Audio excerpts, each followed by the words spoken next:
Video start करने से पहले यार एक छोटी सी अनाउंसमेंट है आप सभी के लिए। साइंस और सोशल साइंस के notes, previous year questions, science की आपकी इंपॉर्टेंट एक्टिविटीज को आसान भाषा में कन्वर्ट करके एक पीडीएफ बना रखी है। सोशल साइंस की आपकी जो एनसीईआरटी है उसमें क्या क्या इंपॉर्टेंट लाइंस हैं, वो सारी मटेरियल आपके ऑलरेडी यार चैनल पे अपलोडेड है। आप चैनल पे जाओगे, 10 दिन पहले एक सोशल साइंस की वीडियो डली हुई है, 6 दिन पहले एक साइंस की वीडियो डली हुई है। इन वीडियोस में वो सारा मटेरियल आपको मिला हुआ है, बेहतरीन नोट्स हैं, आप जाके फ्री में उन सब चीजों का आनंद उठा सकते हो। अब वीडियो की तरफ चलते हैं।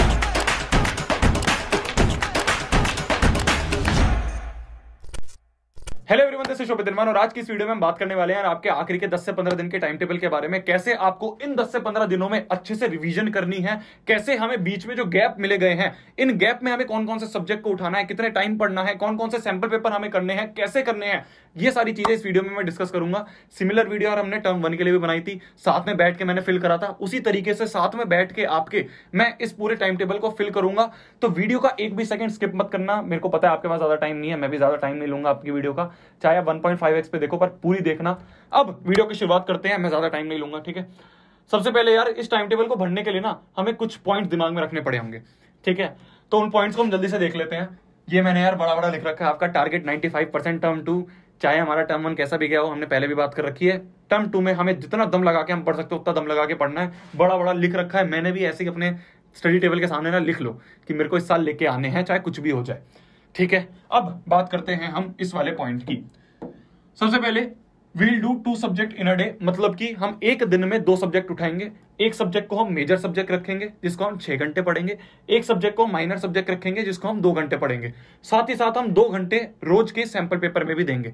तो 6 घंटे यहां, 2 घंटे यहां और 2 घंटे यहां, टोटल हम दिन के 10 घंटे पढ़ रहे होंगे। भैया 10 घंटे इतना ज्यादा कैसे पढ़ लेंगे? पढ़ना पड़ेगा।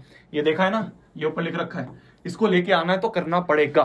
थोड़ी सी नींद सेक्रीफाइस करो, थोड़े से दोस्त सेक्रीफाइस करो, थोड़ा सा सोशल मीडिया सेक्रीफाइस करो, पर ये 10 घंटे वैसे ये नहीं है कि लगातार हमें पढ़ना है। बीच बीच में आप गैप ले सकते हो, 25 मिनट पढ़ लिया, 5 मिनट का ब्रेक, 25 मिनट पढ़ लिया, 5 मिनट का ब्रेक, थोड़ा बहुत बीच में खाना वाना खा लिया, बट हमें इतना पढ़ना पड़ेगा। इस बात को हम ध्यान में रखेंगे। ये 2 पॉइंट हो गए। तीसरा पॉइंट, जो प्रेजेंटेशन है ना, अब इस पे काम करना ध्यान से शुरू करना है हमें, क्योंकि आखिरी के 10 से 15 दिन बचे हैं। बोर्ड में हमें कैसे आंसर को तरीके से लिख के आना है, जिससे कि हम, कई बार क्या होता है ना, जैसे एक एग्जांपल लेते हैं स्टैंड अप कॉमेडियन का। मान लो उसके दिमाग में जोक तो आ रहा है, पर वो उस जोक को अच्छे से ऑडियंस पे प्रेजेंट नहीं कर पाया, तो उस जोक का क्या फायदा। सिमिलर तरीके से अगर आपको आंसर आता है पर आप उस आंसर को जाके प्रेजेंट नहीं कर पा रहे हो, उस शीट में लिख नहीं पा रहे हो ढंग से, और आपके नंबर नहीं आ रहे, तो उसको आने का क्या फायदा। हमें तो उस एग्जामिनर को, जो आपका कॉपी चेक करेगा, उसको समझाना है ना। तो अगर आप वैसे नहीं समझा पाओगे तो आपको कितना ही आता हो, कुछ फायदा नहीं है। इसीलिए हमें प्रेजेंटेशन के ऊपर ज्यादा ध्यान देना है, कैसे हमें लिख के आना है। अगर आपको यार इसके ऊपर एक वीडियो चाहिए, आप कमेंट सेक्शन में लिख देना, पूरी एक वीडियो आपके लिए आ जाएगी। अब आते हैं हम टाइम टेबल पे। ये 2 पॉइंट आपको ध्यान रखने हैं कि मेजर माइनर सब्जेक्ट रखना है, 2 घंटे सैंपल पेपर के देने और 10 घंटे में पढ़ना है। अब टाइम टेबल में फिल करते हैं हम हर एक चीज। तो देखो, ध्यान से समझना है यार। सबसे पहले हम देखते हैं बीच में गैप कितने हैं। अगर हम बात करें मैथ्स में, तो इंग्लिश का पेपर देके आओगे, आपके पास आधा दिन होगा, फिर उसके बाद 28 पूरा, 29 पूरा, 30, 1 2 3 4, मतलब 4 5 6 7 और 7.5 दिन आपके पास मैथ्स के लिए पूरे बचे हुए हैं। तो इन टाइम में आप बैठ के मैथ्स करोगे, ठीक है। जो पेपर के बीच के गैप्स हैं उसमें बैठ के हमें वही सब्जेक्ट करना है जिसका पेपर है, और कुछ बीच में चेंज करना होगा तो बता दूंगा, अभी ध्यान से सुनते रहना। फिर उसके बाद अगर मैं बात करूं तो साइंस के पेपर में हमारे 1 2 3 4 और मैथ्स का आधा, 4.5 दिन का गैप हमारे पास साइंस में है। इसके बीच में यार संस्कृत भी आता है एक दिन में, जिन बच्चों का है टेंशन मत लेना, उसके बारे में बताऊंगा। पहले मैं इन सब्जेक्ट को कवर करूंगा, फिर जो संस्कृत वाला है उनके बारे में बताऊंगा, तो ध्यान से सुनते रहना। तो हमारे पास साइंस के लिए देखें तो 4.5 दिन का गैप है। फिर अगर मैं एसएसटी की बात करूं तो आधा दिन साइंस का, फिर 3 दिन यहाँ पे, मतलब कि 3.5 दिन अपने पास एसएसटी के लिए भी बचे हैं।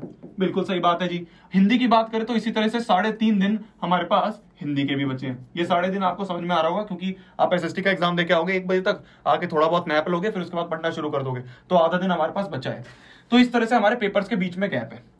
अब मैं बात करता हूं कि आपको कैसे कैसे पढ़ना है। एक सब्जेक्ट को हम मेजर रखेंगे 6 घंटे वाला, एक सब्जेक्ट को हम माइनर रखेंगे 2 घंटे वाला, और एक सब्जेक्ट को हम रखेंगे 2 घंटे के लिए, जो कि सैंपल पेपर होगा। मेजर को मैं ऑरेंज से लिखूंगा, माइनर को मैं व्हाइट से लिखूंगा, और सैंपल पेपर को मैं ग्रीन से लिखूंगा। ध्यान से सुनते रहना। अगर मैं बात करूं इंग्लिश की, तो मैं ये कहूंगा कि इंग्लिश के जो आपके पहले के 4 दिन है ना, इंग्लिश से पहले के, इन 4 दिनों में पूरा आपको बैठ के, चाहे वो मेजर हो, चाहे माइनर हो, चाहे सैंपल पेपर हो, बस आपको इंग्लिश ही करनी है इन 4 दिन में। क्या मेरी बात समझ में आई? जब हमने ये 4 दिन इंग्लिश कर ली, फिर उसके बाद हम पीछे 2 दिन जो है इसको हम माइनर रखेंगे इंग्लिश को। तो आप फ्लो देखो कि आपने 2 दिन इंग्लिश को माइनर रखा, 4 दिन आपने उसको पूरा रखा, तो आपने 6 दिन लगातार इंग्लिश पढ़ी, फिर जाके इंग्लिश का एग्जाम दे दिया। तो आप उसके कंटिन्यूएशन में हो, आपकी कंटिन्यूएशन ब्रेक नहीं हुई। ठीक है, इस तरह से हमें करना है इंग्लिश को। भैया इंग्लिश के बाद अब ये गैप बचे हैं, अब इसको कैसे फिल करें? क्या हम इन गैप में अगले पेपर मैथ्स को भरें? नहीं, मैथ्स में हमारे पास कितना सारा टाइम है यार, 7.5 दिन का टाइम है हमारे पास मैथ्स में। तो इसको तो हमें पहले हम ज्यादा अगर अच्छे से पढ़े भी ना तो भी कुछ दिक्कत नहीं है, क्योंकि 7.5 दिन बहुत होते हैं। कोई बच्चा 0 पे भी बैठा होगा ना मैथ्स में और वो देखेगा कि 7.5 दिन का गैप है और इन गैप के बीच में कोई मेजर सब्जेक्ट भी नहीं है संस्कृत जैसा, तो कहेगा तो यार मैं तो यार अच्छे से कर लूंगा। ठीक है, मैं उसको सलाह ये दूंगा कि तेरा कुछ भी नहीं हो रखा है तो कोई बात नहीं, 7.5 दिन बचे हैं, आराम से करियो। तो इसलिए इसको अभी हम पहले नहीं करेंगे मैथ्स को, हम उठाते हैं अब साइंस को।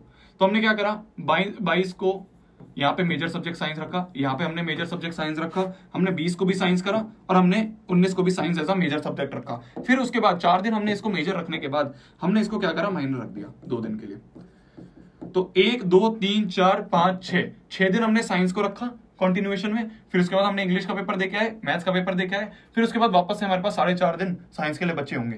तो हमने साइंस को भी बहुत ज्यादा टाइम दे दिया है। इतनी बात हमें समझ में आ गई। अब आगे अगर मैं बात करूं तो कौन सा पेपर आता है, एसएसटी। तो अब यहाँ पे हम मेजर रखते हैं एसएसटी को 4 दिन के लिए, 1 2 3 4। तो 15 से लेके 18 तक हमने एसएसटी को मेजर रखा और 2 दिन हमने क्या करा, उसको माइनर रख दिया। 14 को और 13 को हमने उसे एज अ माइनर सब्जेक्ट रख दिया। तो इससे क्या हुआ, वापस से वही कि हमने 6 दिन यहाँ पे एसएसटी को कंटिन्यूएशन में रखा, फिर उसके बाद भी हमें यहाँ पे अराउंड 3.5 दिन एसएसटी के मिले। तो एसएसटी के लिए भी भरपूर टाइम मिल गया। ठीक है, इतनी बात समझ में आ रही है, ध्यान से सुनते रहना आगे। अब अगर मैं बात करूं तो यहाँ पे माइनर सब्जेक्ट बचे हैं, यहाँ 2 बचे हैं, यहाँ 2 बचे हैं और यहाँ 2 बचे हैं। मैं ये कहूंगा कि कुछ बच्चे कहेंगे कि भैया ठीक है 7.5 दिन है, बट फिर भी दिमाग में ऐसे दिल में दर्द तो रहता ही है कि मैथ्स है। तो इसलिए मैं कहूंगा कि इसको ना मैथ्स को माइनर रखना है यहाँ पे। तो 2 दिन आपने मैथ्स करी, फिर एसएसटी पढ़ ली, कोई बात नहीं। तो मैथ्स को एज अ माइनर थोड़ा थोड़ा ऊपर से देखने के लिए कि भाई आप कोई चीज भूलो ना, ऐसा ना हो जाए कि भाई 10-15 दिन से मैथ्स पढ़ी नहीं और मैथ्स पूरी भूल गए। इसीलिए मैथ्स को ऐसे माइनर में रखना, बीच बीच में फिट कर दो जहां जहां पे माइनर में जगह। तो उन 2-2 घंटे आपने मैथ्स को ऊपर से पढ़ लिया, जो मुश्किल टफ सब्जेक्ट्स हैं, टफ जो टॉपिक्स हैं उनको आपने मैथ्स में यहाँ पे पढ़ लिया। फिर उसके बाद 7.5 दिन का तो अपने पास वैसे ही इतना टाइम है, तो इन टाइम में आप और दम लगा के मैथ्स कर लोगे। ठीक है भैया, अब कौन सा सब्जेक्ट बच गया? अब एक सब्जेक्ट बच रहा है आपका हिंदी। तो यहाँ पे जो आपके 4 दिन बचे हैं, 1 2 3 4, इन 4 दिन आपने हिंदी में दिए। फिर उसके बाद आपको 3.5 दिन वापस मिल रहे हैं, 4 5 6 7, 7.5 दिन आपको हिंदी में मिल गए, मोर देन एनफ है। ठीक है, इस तरह से हमारा पूरा टाइम टेबल एक बन गया। अब भैया कुछ बच्चे आएंगे कि हमारा तो भैया हिंदी नहीं है, हमारा तो 7 तारीख को यहाँ पे संस्कृत है, तो हम संस्कृत के लिए क्या करें? मैं ये कहूंगा कि भाई देखो ये 4 दिन आपके हिंदी के तो है नहीं, तो यहाँ पे 4 दिन में हिंदी की जगह संस्कृत कर लोगे। तो यहाँ पे 4 दिन में हिंदी की जगह संस्कृत हो गए। फिर उसके बाद हम ये देखेंगे कि मैथ्स में जो इनिशियल 2 दिन है उसमें एज अ माइनर संस्कृत और रख लो, कि यहाँ पे एज अ माइनर 2-2 घंटे आपने संस्कृत और पढ़ ली। ठीक है, बाद में मत करना, 2 दिन रख लो चाहे 3 दिन रख लो, जिस तरह से आपकी मैथ्स की तैयारी है उस हिसाब से आप इसको चेंज कर सकते हो। बट मैं ये कहूंगा कि यहाँ पे भी थोड़ा सा संस्कृत को टच कर लेना, क्योंकि मैथ्स का देने के बाद आपके पास सिर्फ 1.5 दिन बचेगा संस्कृत के लिए, जो संस्कृत वाले बच्चे उनको बता रहा हूँ। तो इसलिए आपको यहाँ पे 4 दिन मिल गए संस्कृत के, यहाँ पे कुछ टाइम माइनर पढ़ लिया, फिर उसके बाद आपने 1.5 दिन और अच्छे से पढ़ लिया, तो आपको संस्कृत के लिए भी काफी टाइम मिल गया। जितना टाइम बच्चों को हिंदी के लिए मिल रहा है उसी तरीके से सिमिलर आपको संस्कृत के लिए भी मिल गया। ठीक है, ये हो गई संस्कृत वालों की बात। इस तरह से आप कर सकते हो। कुछ बच्चे होंगे यार जिनका आगे आईटी वगैरह भी होगा, उसके लिए भी आपके पास काफी टाइम है। ठीक है, अकॉर्डिंगली आप चेंज कर सकते हो। ये एक जनरल टाइम टेबल दिया है, मैं आपको टाइम टेबल बनाना सिखा रहा हूं। ठीक है, जिनके ये सब्जेक्ट्स हैं रेड वाले वो तो डायरेक्टली ये फॉलो कर सकते हो, जिनका संस्कृत भी आ रहा है वो भी डायरेक्टली फॉलो कर सकते हो। एक चीज आपकी रह गई जो कि है, आप रोज के 2 घंटे बैठ के आपको सैंपल पेपर करना होगा। ठीक है, और सैंपल पेपर यार जितने आप लगा सकते हो उतने लगा देना। यहाँ पे आप 2-2 लगा ही सकते हो। ठीक है, आपने ले रखे हैं, बिल्कुल अच्छी बात है। मैंने पिछली वीडियो में ही बोला था कि आप उस वाल के कंसीडर कर सकते हो। आपने कोई और ले रखा है कोई बात नहीं, उसको अच्छे से लगाओ। बट हाँ, कोई ऐसा बच्चा है जो कि नया देख रहा है, बच्चे कहेंगे भैया आप बार बार पिछली वीडियो में बोला था, इस वीडियो में भी बार बार आप उस वाल बताते रहते हो। इसलिए बताता हूँ क्योंकि यार कुछ बच्चे नए आते हैं। ठीक है, ऐसा तो नहीं है कि सेम ही बच्चे देखे जा रहे हैं। जो बच्चे नए आ रहे हैं फिर वो कमेंट लिखते हैं कि भैया आप बोल तो देते हो पर बताते नहीं हो कौन से। तो उनके लिए मैं बता रहा हूं, मेरी पर्सनल फेवरेट ओस वाले आप जाके ले सकते हो, बट ले रहे हो तो करना। ठीक है, ले रहे हो तो करना।